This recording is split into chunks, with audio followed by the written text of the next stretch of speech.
when you come for a transplant, I will make a design on your head with zones. And the most important one is the front hairline and all the views from the side. So we want you to look natural that way. Then in terms of how we do the central area, that will depend on your density. It also depends on how many times you would like to come.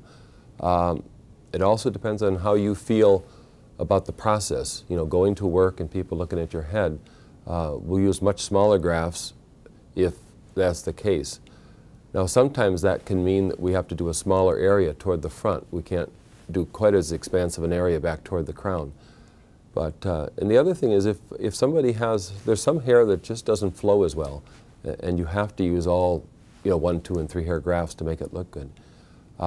Sometimes we'll put small mini grafts in that central area for density, but that's only in people that I'm pretty convinced want to come 3 times and get up near 11,000 to 12,000 hairs.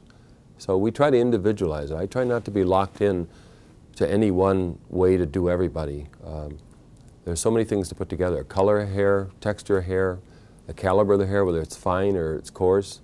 And you get a feel for what the patient wants, what he will tolerate, what his end goal is, how dense he wants to look at the end. And a lot of the questions about density have to do with the caliber of the hair. So you make your decisions based on that, of course, on how much he has.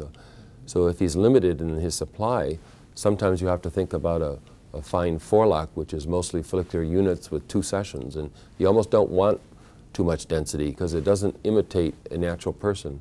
So you want to imitate what exists in nature. And you take what that person has and you just try to maximize it.